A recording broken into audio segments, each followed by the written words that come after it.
And welcome back to the Hot Lap, as the last qualifying of the year for the British Touring Car Championship is now in the history books, and it is Colin Turkington on pole, but pretty much advantage INGRAM.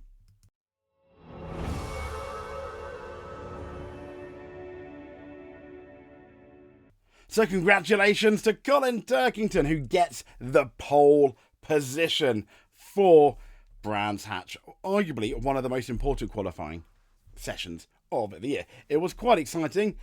It could have been any of them, and it ended up being Mr. Turkington himself. And he also won what is known as the WIngfoot Award, the Goodyear WIngfoot Award. What is that?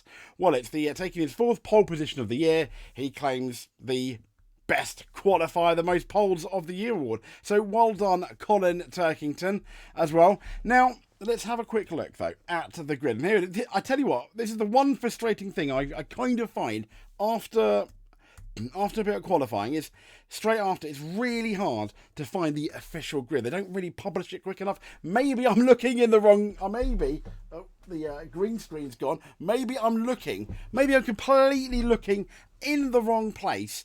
It's just kind of a bit frustrating, sadly. But then let's have a look at where we go. So as we know, Turkington's on pole, INGRAM second, Sutton third, Cook fourth, Aaron Taylor-Smith in fifth, sixth is Jake Hill, seventh Michael Double, eighth Darrell DeLeon, ninth Adam Morgan, and 10th is Cambridge. That rounds out your top 10. Then we've got Aidan Moffat, Roe Botton, Rob Huff, Andrew Watson, Chilton, Dan Zelios, 17th Chris Smiley, 18th Sam Osborne, 19th Scott Sumpton, and 20th, I need to 22nd there because that's his number. 20th is Nick Halstead. But let's get further afloat in respect of the drivers. So, who did a really, really good job?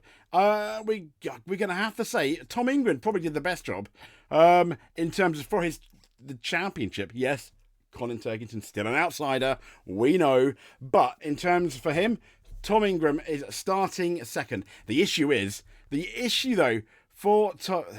to be for Tom Ingram is he is starting alongside one of the best touring car drivers of this generation, and that is Colin Turkington, who did get the pole position, and well, he is Jake Hill's teammate, and there's the difficulty. So what can Colin do to help Jake Hill win the race? Yes. Hold Tom Ingram up? Possibly, but it is a risky strategy. Jake Hill is all the way down in sixth, which is not particularly great. But remember, there are 3 touring car races to go until the season ends and until we decide a world champion. Now, before we get to Jake Hill, there is another that we do need to talk about, and he still is in with a shout of winning that title, and it's this man here, Ash Sutton. And it wouldn't be strange, even though I still think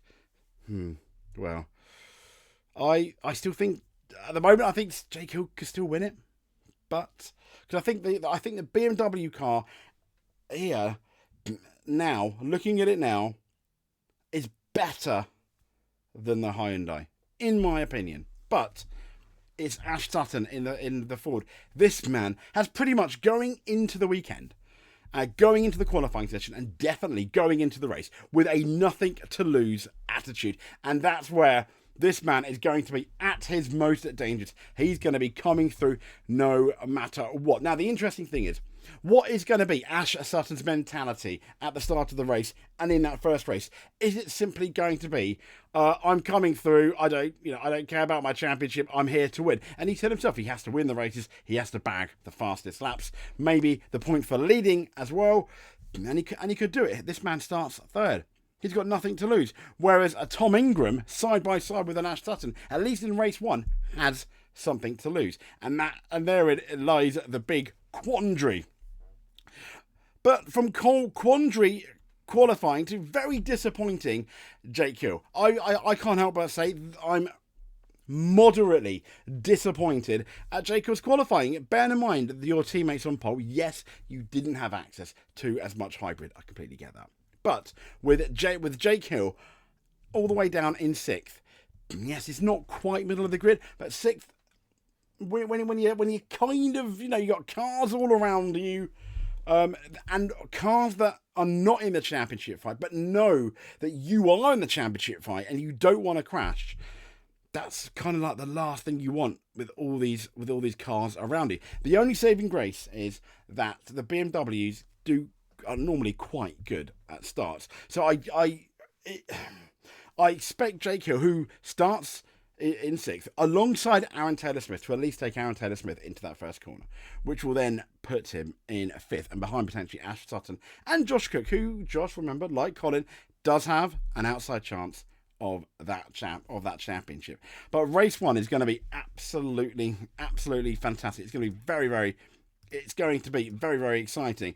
And let's have a quick look, because Jake Hill, he sort of gives a reason in his interview with Louise Goodman as to why his qualifying didn't quite pan out as well as he wanted it to.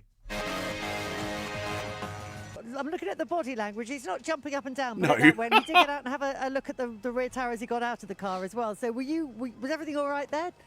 Just had a very strange feeling in the back of the car. Happened at the very end of that Q2 run there after my quick lap I put in. So, yeah, I don't know, you have to have a little look, but it definitely felt a bit odd. But nonetheless, I'm happy, Lou, really. I mean, I know Tom's 2nd, but at least Colin's on pole. Yeah, he has to rely on Colin. We're close enough to him, he says we're close enough to him, etc. Yeah, so fair play to Jake Hill there. He does have a few good things, like, for example, his teammates on pole, and Colin has come out and pretty much said he's going to help Jake Hill to try and win this championship. So, in that respect, a massive thumbs up. In one way for WSR, but then he's not where he wants to be. But then when you look at the grid here, where is it? Tom INGRAM doesn't really have too many people that could potentially help him out, does he? Therein lies a slight... Tom Chilton's all the way down 15th. Therein lies a slight issue. He's very much on his own. Ash Sutton kind of is, because I think his next teammate, I could be wrong, is going to be Dan Camish in 10th. And it's very much advantage WSR in terms of the numbers, but it is very much advantage Tom INGRAM in terms of the race position going into the first race. I'm really looking forward to it. Obviously, we'll have a podcast after the 3 races and talk about the champion. But until then, it is very much going to be a guessing game. If you like what you see, please give us a subscribe. Hit the notification button if you do not want to miss a video. And if you do either, or you have done, in our eyes, you are a BTCC champion, at least on YouTube. Stay safe and speak to you soon. I'm really looking forward to it.